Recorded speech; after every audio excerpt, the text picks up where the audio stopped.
I'm Janelle. And I'm Bobby. And this is He's in the Mix. Hit him! So today we want to talk about how Dave Ramsey, good old Uncle Dave, ruined our life as we know it. Yeah. Good old Uncle Dave. $104,534 in debt. That was a hard pill to swallow and a hard table for us to come to. We decided that we were going to jump full feet in, and then didn't. And then decided, yeah, let's do it. We gotta attack this debt. And then halfway didn't. And then decided we should probably do it. It was kind of like that, those summer vacations where you go to the pool and you're like super excited to get in the water. You see it and it's hot and you're like, oh, I'm going to do this. Let's go. And then you run to the water and then you stop and you put your toe in and then you say to yourself, maybe I can just ease my way into this, right? Well, sooner or later you realize when it gets to your knees, like, this ain't going to happen.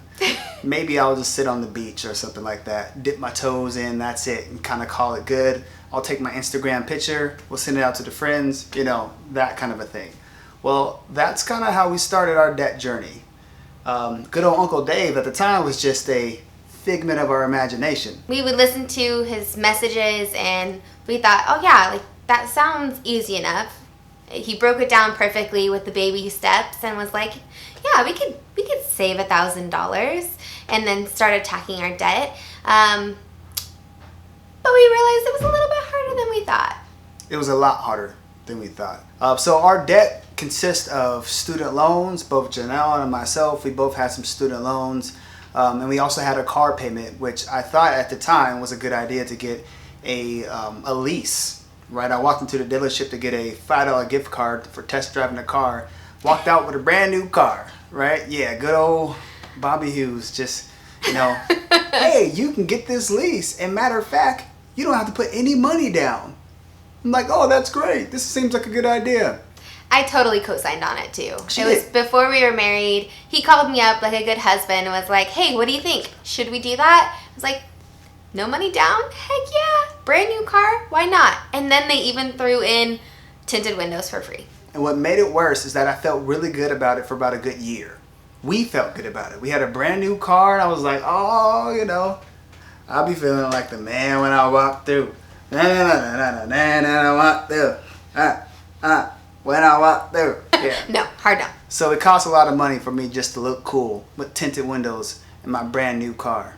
So let's talk about why we decided to tackle our debt and listen to good old Uncle Dave Ramsey and let him ruin our lives. We had $1,344 a month that we were paying towards debt. Now that was a car debt as well as student loan, but $1,344 paying just the minimum payments. Then come tax season, we saw that we were paying $7,500 towards interest alone. And you guys, that is crazy. None of that was going to principal. And to add injury to insult, our principal was higher than our original balance because we were just paying the bare minimum, aka just the interest payments.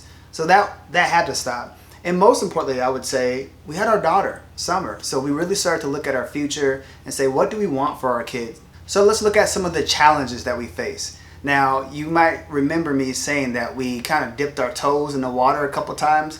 Well, let's just say we dipped our toes in the water a whole bunch of times.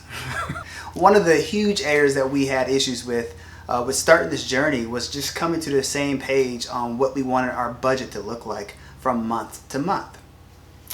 As you guys probably know, I like to shop. And No, don't. That's not true. You don't want to put that on the video, do you? yes, It's true. it's definitely true. Once I got that down, I was like, oh, cool. I'm not buying new things. All is good. But then I realized I struggled with other pieces, like coffee. And him, Uber Eats. Yeah, she likes to shop. I like to eat. Initially, it makes a good mix between the two of us, kind of like a Hughes and the mix thing. But honestly, I don't know what it is. I love the fact that you can order food and people will actually bring it to your doorstep. He just kept on giving the money and the money and the money. I mean, well, first of all, it wasn't like I was just giving away the money. Oh yeah, he let it rain on him. Uber Eats, thank you for taking our dollars. As you can see, coming to the same page on a budget was going to be a huge mountain for us to climb. Another reason that we had some challenges was we didn't come up with our mutual why.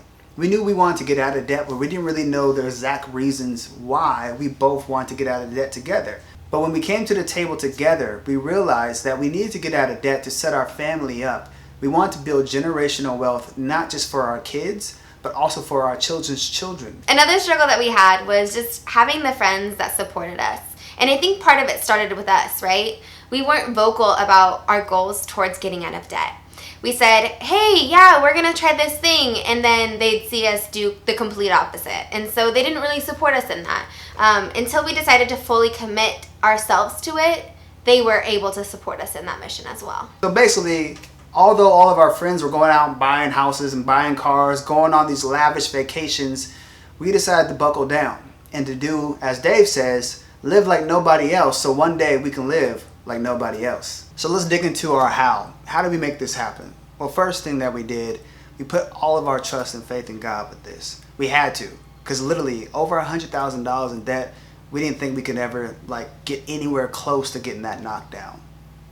We also had an increase in income. So God blessed us with a job that helped supply more money. We also took on some side hustles, right? Just trying to attack the debt in any way possible. Then, on top of that, we try to listen to each other and give each other more grace and space when doing our budget. So how I wanted to add a little bit more for food and she wanted some more for some shoes or some fun activities, we said, hey, we need to create that inside of our budget so that we're both on the same page. And we started creating things like fun money. And last, we made it a challenge. We turned this whole getting out of debt thing into a challenge that the both of us can attack together.